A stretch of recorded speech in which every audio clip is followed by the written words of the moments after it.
विमल पोलो जुबा केसरी, हर पल मनाओ केसरी त्योहार। आप बताइए 15 अगस्त को प्रधानमंत्री से आप क्या चाहते हैं, वो क्या बोले, कौन सा मुद्दा आपको लगता है बतौर नागरिक सबसे इम्पोर्टेंट है? जो जब ये सत्ता में आए थे तो जो वादे करे थे इन्होंने उस पर बोलना चाहिए। 2 करोड़ रोजगार, 100 दिन में काला धन वापस आएगा, किसानों की और सर जब पहली बार आ रहे थे तब बोला था, उसके बाद दूसरी बार आ लिया, तीसरी बार आ लिया।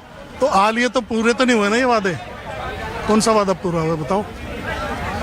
तो उस पर बोलना चाहिए ना कि भाई 11 साल हो गए, 12 साल हो गया, तो देश को बताओ ना भैया हमने ये काम करे हैं। कांग्रेस तो नहीं कर पाई, आपने क्या करे हैं? तो हर चीज़ में तो अब ये उसमें आ रहा है SIR जो हो रही है, इन्वेस्टिगेशन कि हर जगह घोटाले हो रहे हैं, तो वोटर कैसे बढ़ाए जा रहे हैं।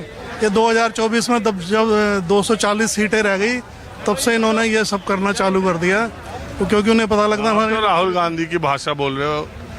किसकी भाषा बोलूं बताओ? सरकार से सवाल ना पूछे। राहुल गांधी की बात क्या आ गई इसमें? हमारी बात है, हम तो मैं अपनी बात कर रहा हूँ ना। सुनिए, राहुल गांधी कह रहे हैं कि ये 25 सीटें अगर हार जाते तो ये प्रधानमंत्री नहीं बनते।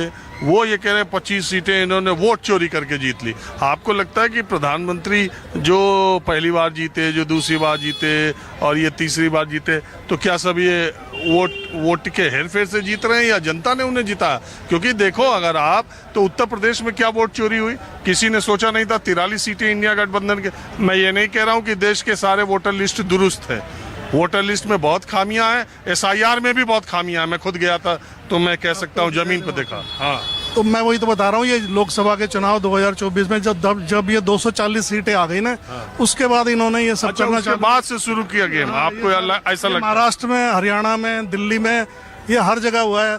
नहीं तो तोड़ फोड़ करके सरकार बना ली है, MLA MP खरीद के इन्होंने अपनी तरफ मिला लिए हैं। जैसा महाराष्ट्र में हुआ था, एकनाथ शिंदे इधर आ गया तोड़ के सारी। तो ऐसे चल ही रहा है, कुछ ना कुछ तो गड़बड़ है। अगर गड़बड़ नहीं है तो सजा दो, जो आरोप लगा रहे हैं उनको सजा दो ना, या तो फिर जांच कराओ।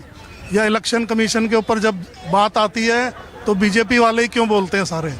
इलेक्शन कमीशन गवर्नमेंट की संस्था है ना, तो उसके ऊपर आंच आ रही है तो इलेक्शन कमीशन को ही जवाब देना चाहिए। तो बीजेपी के सारे प्रवक्ता हर जगह फैल गए हैं कि नहीं ये सब ठीक है। अरे जांच कराओ ना, अगर कोई गलत है तो उसको सजा दो। सही कह रहे हैं। आरोप लगता है चुनाव आयोग पर। चुनाव आयोग एक भी प्रेस कॉन्फ्रेंस नहीं कर रहा है, सवालों के जवाब नहीं देता, प्रेस रिलीज जारी कर देता है। और वैसे जो सत्ता में रहता है वो सत्ता के प्रतिष्ठानों की, संवैधानिक संस्थाओं का वो बचाव करता है। लेकिन इलेक्शन कमीशन को भी साफ सुथरे पारदर्शी तरीके से सामने आना चाहिए। आपने बात की, आपको बहुत शुक्रिया। कुछ और लोगों से बात करता हूँ। तो बिल्कुल आम लोगों के साथ मैं गुफ्तगू कर रहा हूं कि प्रधानमंत्री 15 अगस्त को जब लाल किले की प्राचीर से भाषण देंगे तो वो देश को चौंकाने वाला क्या बयान दे सकते हैं। मैंने जैसा आपसे कहा कि देश जिस मुहाने पर खड़ा है उसमें 15 अगस्त की इस बार की अहमियत बहुत बढ़ जाती है, क्योंकि देश के सामने, सरकार के सामने घरेलू स्तर पर और विदेशी मोर्चे पर इस वक्त बड़ी समस्याएं और टैरिफ, जो अमेरिका के राष्ट्रपति ट्रंप ने जो टैरिफ लगाने का काम किया है, और हमारे रिश्ते अमेरिका के साथ, खास करके प्रधानमंत्री मोदी और राष्ट्रपति ट्रंप की दोस्ती की बातें बहुत की जाती रही हैं। वैसे समय में जब तमाम मुल्कों के मुकाबले हम पे ज़्यादा टैक्स लगाया गया है, टैरिफ लगाया गया है, तो हमारा जवाब मुंह तोड़ क्या होना चाहिए, इस पर निगाहें लोगों की लगी हुई। कुछ और लोग यहाँ पर हैं। आप क्या मानते हैं कि प्रधानमंत्री मोदी को किस सब्जेक्ट पर 15 अगस्त को बोलना चाहिए? राजीव जी, जहाँ तक मुझे लगता है जाके प्रधानमंत्री जी 15 अगस्त को जो है, जो अभी जो है, जैसे ट्रंप ने 31 बार बोला है जाके मैंने सीज फायर कराया, शायद उस पर बोल दें जाके कि शायद उन्होंने सीज फायर नहीं कराया है। और दूसरी चीज़ मुझे लगती है जाके कि जहाँ तक मोदी जी जो है, जो चुनाव आयोग का मामला है उस पर कहेंगे जाके कि वो मतलब जो राहुल गांधी जो बातें कह रहे हैं जाके वो बोलेंगे जाके कि ये वो मुझे नहीं लगता, ये तो पॉलिटिकल मामले हैं शायद। नहीं, अगर अगली बार 400 प्लस आनी है जाके तो शायद बोलना पड़ेगा उनको, जहाँ तक मेरा अपना ओपिनियन है। और ज़्यादा मतलब इतना वो नहीं कह सकता हूँ। हाँ, जहाँ तक मुझे लगता है जाके कि बोलेंगे। चलिए, आपने बात की, इसका बहुत शुक्रिया। बहुत बहुत धन्यवाद। अच्छा, तो मोदी जी का सबसे अच्छा काम आपको क्या लगता है? वो सर इतना नहीं बता सकते। वो हिंदू मंदिर वाला नहीं लगता?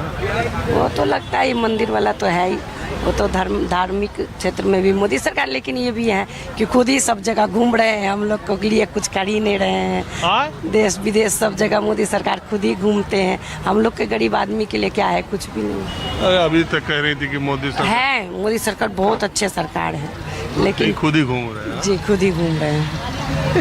जनता का भी चलिए, माहौल क्या है, मैं बस आज इतना ही।